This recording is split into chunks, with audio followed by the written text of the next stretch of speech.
Assalamualaikum warahmatullahi wabarakatuh. Perkenalkan, saya Istiqomah, saya dosen S1 Teknik Elektro, Fakultas Teknik Elektro, Universitas Telkom.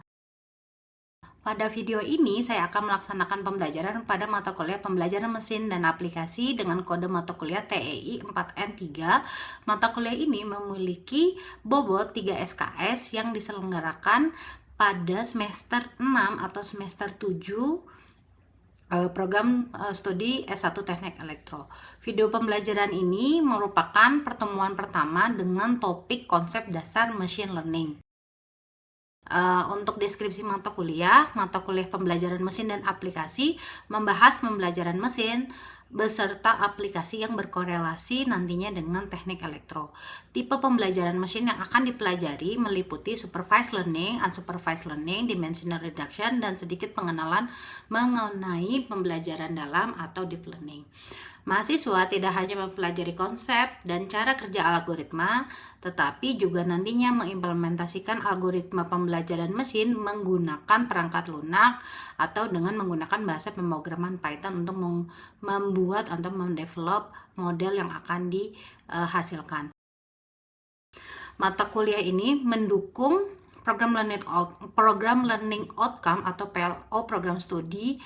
Ada dua, yaitu memiliki wawasan mengenai perkembangan teknologi isu kontemporer dalam bidang elektroteknik sebagai bentuk pembelajaran sepanjang hayat. Yang kedua, mampu menggunakan perangkat keras dan perangkat lunak secara tepat guna dalam bidang sistem elektronika, sistem kendali, dan sistem tertanam.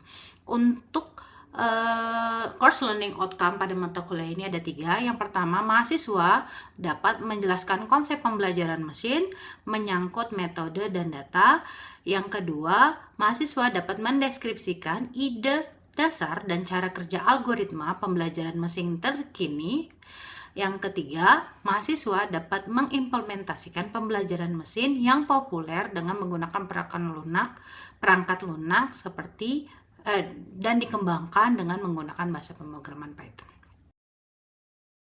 Secara garis besar, metode pembelajaran yang akan digunakan pada mata kuliah ini ada 2, yaitu problem based learning dan project based learning. Jadi assessment tools untuk mata kuliah ini meliputi kuis pemahaman, kuis pemrograman, ada tugas besar yang akan dilaksanakan di tengah semester dengan assessment berupa aspek pemahaman dan aspek pemahaman pemrograman, serta tugas besar, dan juga ada tugas besar di akhir semester dengan aspek penilaian pemahaman pemrograman dan presentasi nantinya.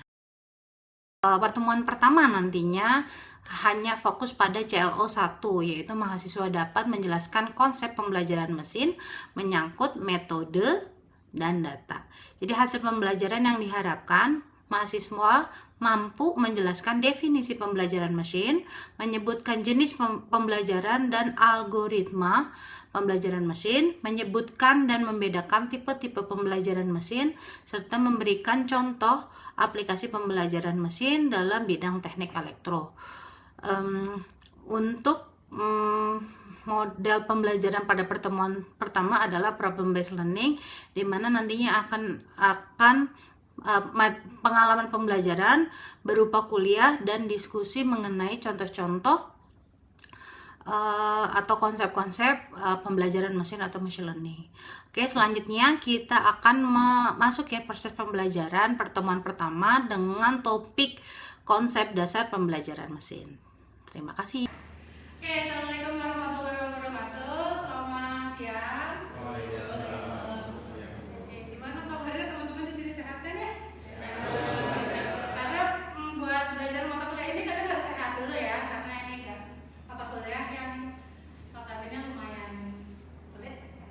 Kita belajar hari ini mengenai pembelajaran pendahuluan pembelajaran mesin. Jadi mata kuliahnya pembelajaran mesin dan aplikasi. Nah, teman-teman di sini udah lulus probabilitas dan statistika kan ya? Kalau lulus 2, 1? Berarti sudah lulus mata kuliah syarat yang akan digunakan untuk belajar mata kuliah ini. Dan untuk pertemuan pertama kita memahami dulu apa sih pembelajaran mesin dan metode-metode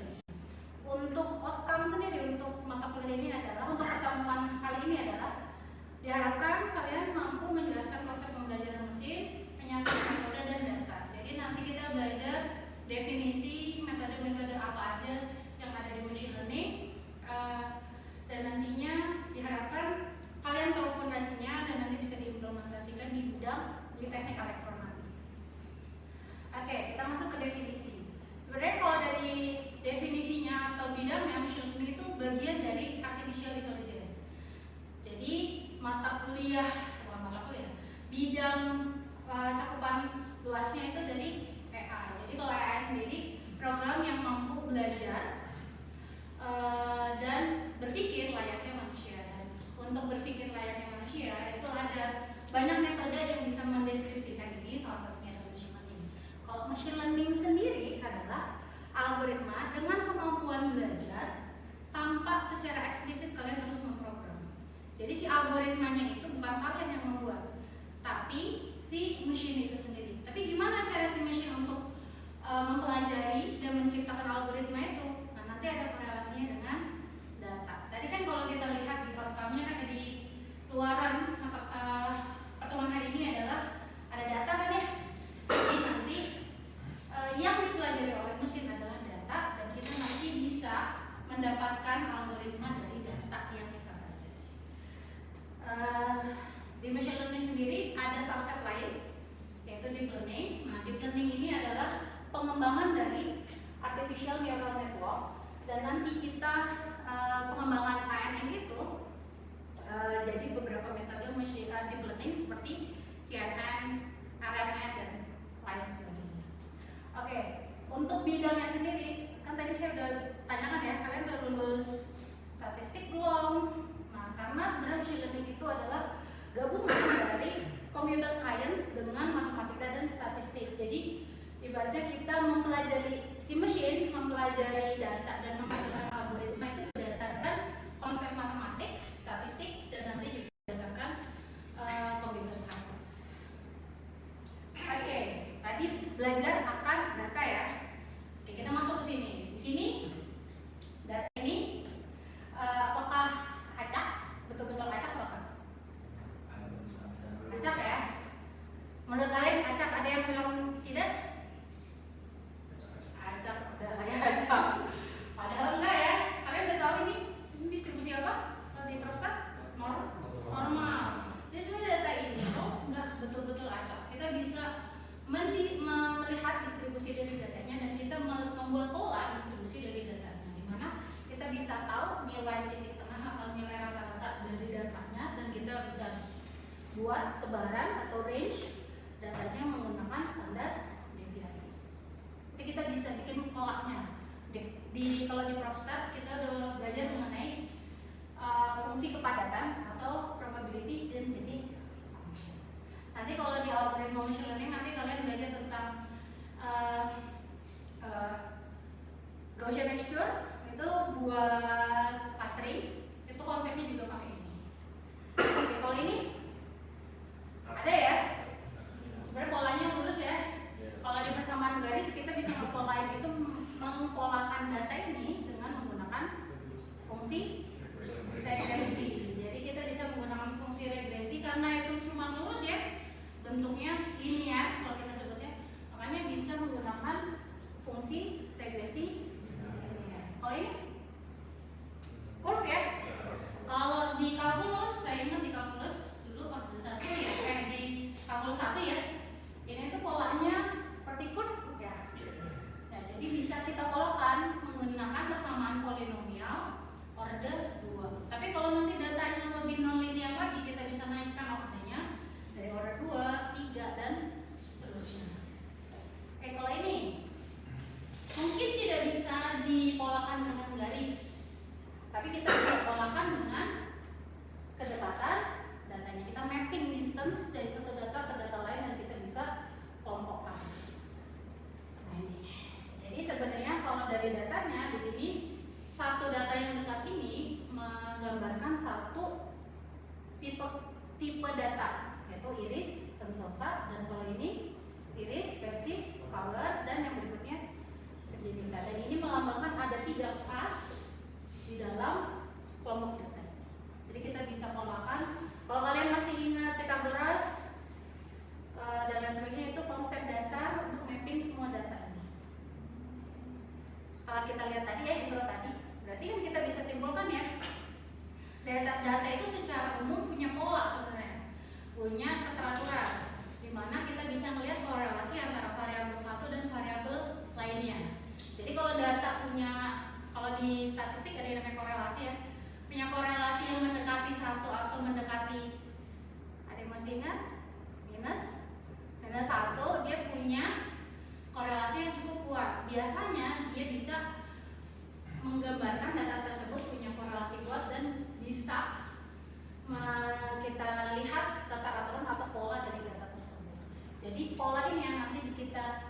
digunakan sebagai basic dari machine learning. Jadi kita sebutnya pattern recognition yang nanti dipakai buat machine learning. Oke. Nah, di sini berdasarkan pola tadi kita tuh bisa pakai banyak hal. Banyak aplikasi, bisa sebagai pemprediksian, terus klasifikasi, regresi, clustering, dan deteksi anomali. Jadi bedanya kalau prediksi kan nama umumnya ya, kita bisa memprediksi apapun. Nah, nanti ada klasifikasi dan regresi. Bedanya kalau klasifikasi ntar ada dijelaskan ya, untuk output yang diskrit, regresi yang non diskrit. Jadi kita bisa lihat nanti. Clustering kita bisa mengelompokkan datanya. Kalau deteksi anomali, kan tadi kita bisa melihat distribusi data ya. Jadi kalau data yang tidak terletak di antara distribusi atau kepadatan itu kita bisa sebut data tersebut adalah anomali. Fungsinya gitu. Yang ini? Ya, outlier. Biasanya kalau aplikasinya langsung, ada yang masih tahu scam kartu kredit? Nah, jadi kalau misalnya ada transaksi yang jangan nih, misalnya sih Yosa biasanya belanja itu seminggu sekali doang nih kayak kartu kredit, atau sebulan sekali misalnya kayak kartu kredit. Tiba-tiba transaksi Yosa banyak nih, nggak sesuai dengan distribusi transaksi yang biasa dilakukan. Nah, itu kita bisa deteksi sebagai anomali dan bisa dideteksi langsung, oh ini ada transaksi yang dianggap salah.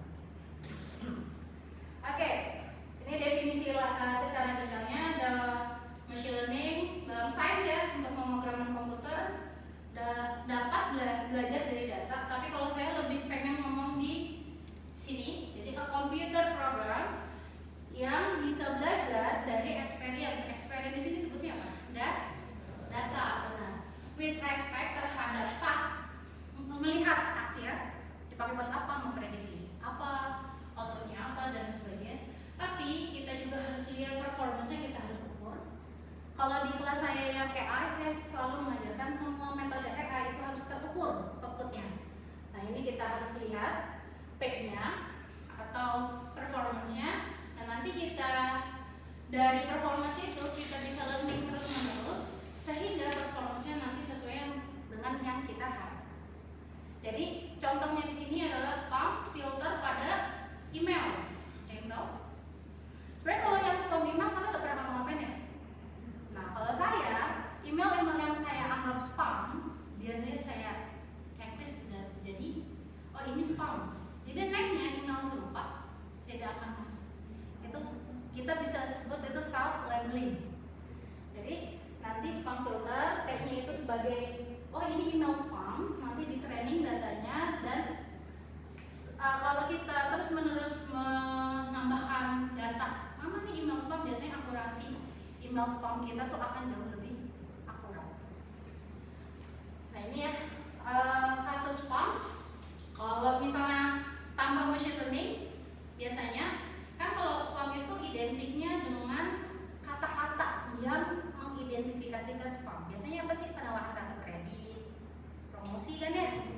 Nah, biasanya kata-katanya itu free, credit card, atau amazing. Nah, kalau buat saya misalnya menawarkan apa ya, kayak conference atau apa, itu banyak tuh ya kayak gitu-gitu. Dan biasanya identiknya kita mendeteksi spam itu dari kata, ciri kata pada spam. Jadi kalau secara tradisional kita itu mengimplementasikan rulesnya. Jadi if kalau misalnya email kita ada free itu spam, if credit card itu spam, dan lain sebagainya. Ini jauh lebih susah untuk di manage. Berarti kalau ada kata lain yang merupakan spam, berarti kalian harus ubah ininya kan ya. Nah, kalau secara tradisional ini tuh jadi ribet gitu ya. Ketika ada data baru, kalian harus nge-embed atau mengupdate rules-nya by yourself. Oke?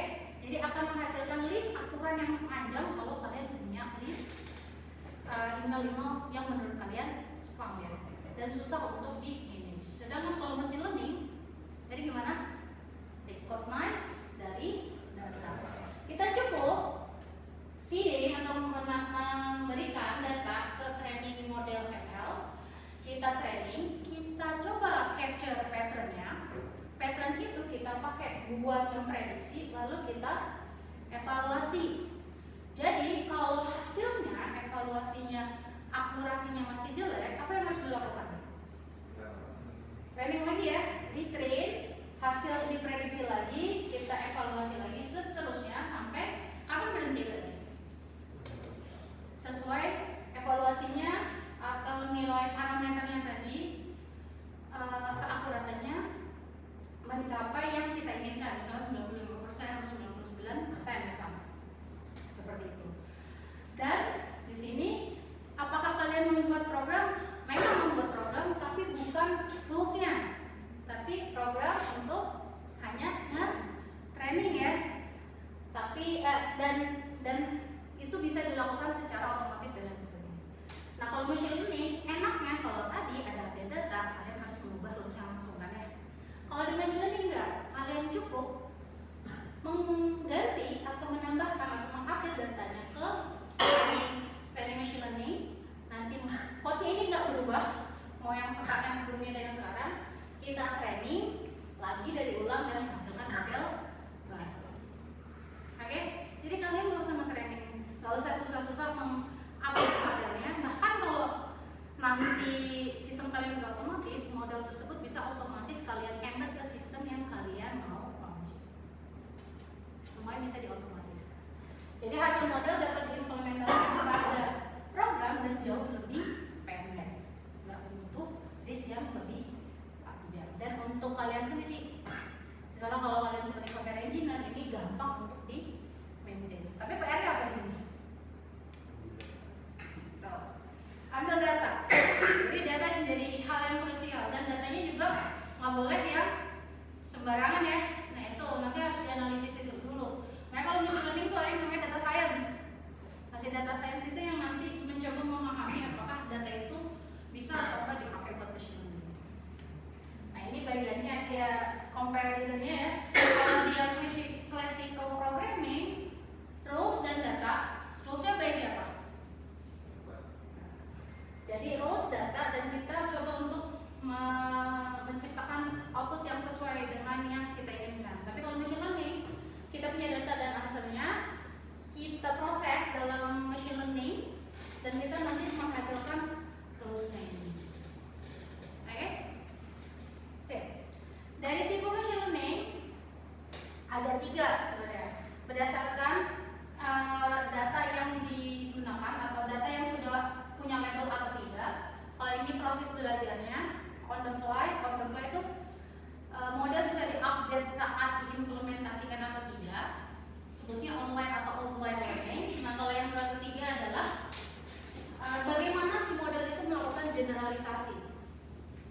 Gimana si model itu bisa melakukan pemprediksian atau output dihasilkan itu caranya seperti apa. Jadi ada ini semua. Jadi kalau untuk yang apakah data punya label atau enggak, ada yang namanya supervised, unsupervised, atau reinforcement learning.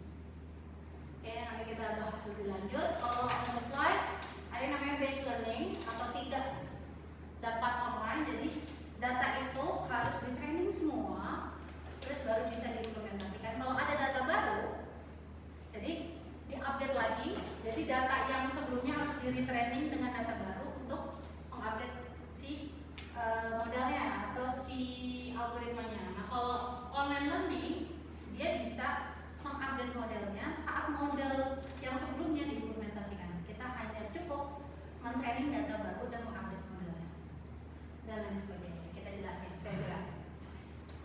Oke, tipe data machine learning berdasarkan tipe data. Di sini ada yang namanya supervised learning. Apa sih artinya supervised? Diawasi. Ya. Apa yang dimaksud diawasin di sini? Tadi kan looping ya? Looping kan ya? Training itu looping dan tadi saya bilang data di training, terus kita lihat outputnya sesuai atau enggak. Berarti si output ini kita harus awasi apa yang kita ibaratnya diawasi oleh dengan apa gitu ya? Diawasi oleh luaran atau target yang diinginkan model itu prediksi. Makanya disebutnya supervised learning. Learning dengan mengawasi berdasarkan data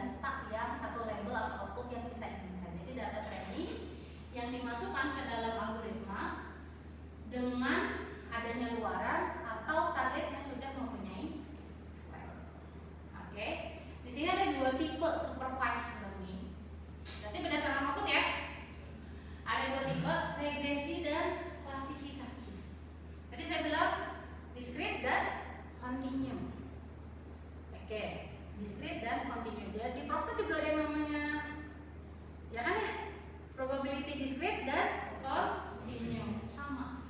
Kalau discrete dan continue ini berarti apa? Regresi atau klasifikasi? Regresi. Jadi kalau ini kan case-nya kita memprediksi harga rumah berdasarkan luas bangunan. Luas bangunan kan nggak ada luas bangunan tipe 1, 2, 3 kan? Dia bentuknya meter segi kan ya? Nah berarti ini aplikasinya kita sebut output continue atau ini regresi. Kalau ini tadi email, spam dan tidak. Hanya ada 2 kelas kan ya? 2 output, spam dan tidak. Berarti disebutnya ini target discrete, berarti aplikasinya klasifikasi. Kalau contoh lain, ini bisa mereka face recognition itu apa? Klasifikasi. Kalau OCR, nggak? Yang buat ini OCR kayak kalian gitu ya. Apa lagi ya? Kalau yang buat baca plat nomor itu, plat nomor kan ada ya? Pakai image processing. Nah itu klasifikasi atau regresi? Klasifikasi. Yang regresi, oke. Kalau saham, prediksi saham, regresi. Oke ya, kita contoh. Nah ini algoritma yang bisa dipakai, yang merupakan typical supervised learning. Kayaknya yang sering dimention tuh ini ya, vector machine. Terus ada, kalau ini berdasarkan tadi kedekatan, jadi voting berdasarkan mapping kedekatan datanya. Nah ini yang udah dipelajari ya kayaknya di Prostat. Tapi kalau di Prostat cuma order 1 ya, kalau nggak salah. Tapi kayaknya kalian harusnya sih udah belajar semua tentang regression itu di kalkulus ya. Kalkulus ini regressions. Di aljabar linear juga belajar ya. Terus ada yang namanya logistic regression.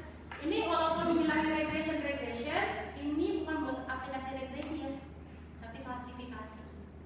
Jadi dia pakai fungsi sigmoid untuk mengklasifikasi. Ada decision tree ya, pakai diagram pohon. Terus ada random forest. Kalau dari artinya random forest, di forest ada apa sih? Pohon. Jadi metode ini adalah kombinasi beberapa algoritma decision tree. Bukan detection ya, decision. Nah, neural network juga merupakan bagian dari supervised. Nah, bedanya dengan ini, unsupervised learning berarti tidak perlu diawasi oleh output atau label dari datanya. Jadi benar-benar pure, datanya tidak diberikan label, benar-benar pure melihat distribusi datanya, kedekatan datanya dan sebagainya. Contoh ini, aplikasi-aplikasi dari unsupervised learning itu ada klasterisasi atau clustering, deteksi anomali, atau di sini bisa digunakan untuk visualisasi atau pengurangan dimensi. Jadi kalau visualisasi ini kadang kalau kita punya data yang banyak ya, kalau kita punya data yang banyak itu susah untuk kita visualisasikan, karena kalau memvisualisasi data kan maksimum cuma 3 ya, 3 dimensi kan ya, hanya x, y atau x, y, z. Tapi dimensinya lebih dari itu kan nggak bisa ya.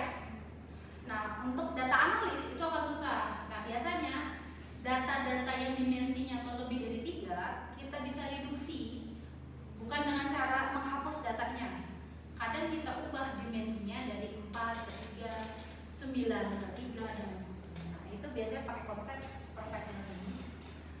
Nah, ini contohnya. Jadi kita mensegmentasikan, kalau ini namanya mensegmentasikan kelompok customer berdasarkan jenis barang dan harga barangnya. Jadi kita bisa mengelompokkan menjadi berapa kelompok ini? 1 ya, 2, 3, 4. Ini clustering. Jadi kita melihat algoritmanya Euclidean distance. Pitagoras lah ya sama. Jadi kita melihat kedekatannya, nanti kita bisa kelompokkan menjadi. Atau datanya sudah kita kelompokkan nih, tapi ada satu data yang di luar distribusinya. Data ini kita sebutnya apa? Anomali. Oke. Nah, ini beberapa algoritmanya.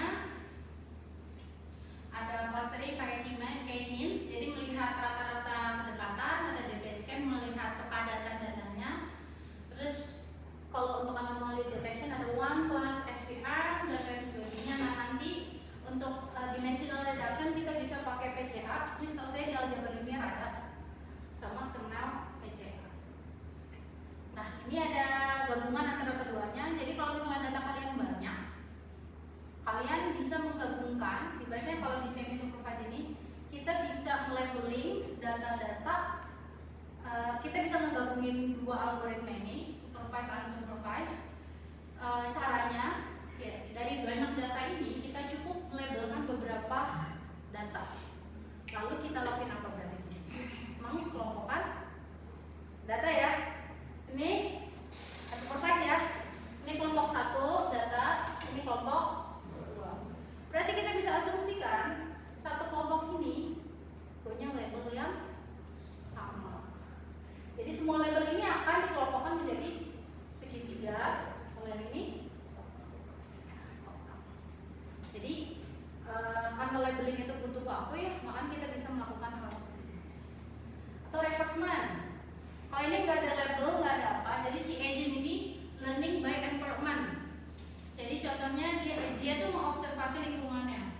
Jadi misalnya contoh nih, si agent ini mencoba mau memadamkan api.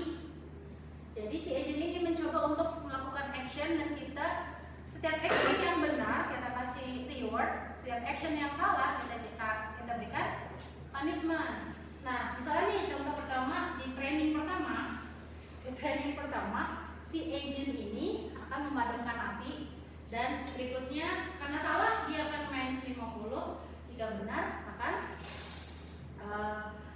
plus 50. Nah, karena ini salah berarti training pertama dia akan mendapatkan punishment atau nilai yang jelek. Nah, di training berikutnya kalau actionnya benar-benar keras berarti rewardnya akan jauh lebih besar. Jadi nanti kita compare dari training 1 dan seterusnya mana urutan action yang mempunyai reward lebih banyak, itu adalah patternnya. Oke, itu reinforcement. Oke, mungkin untuk hari ini segitu aja dulu ya. Untuk tugas mungkin di pertemuan berikutnya nanti saya minta tolong untuk teman-teman cari aplikasi-aplikasi yang bisa kita selesaikan dengan cukup supervised, unsupervised, dan reinforcement learning, dan coba kita lihat data apa saja yang dibutuhkan untuk nge-training ini dan gimana cara dan targetnya atau output labelnya itu apa. Oke, mungkin disiapkan ya, bisa dari jurnal atau website dan sebagainya. Minggu depan setelah melanjutkan materi yang tadi ya, yang lainnya akan ada presentasi, dipilih referensi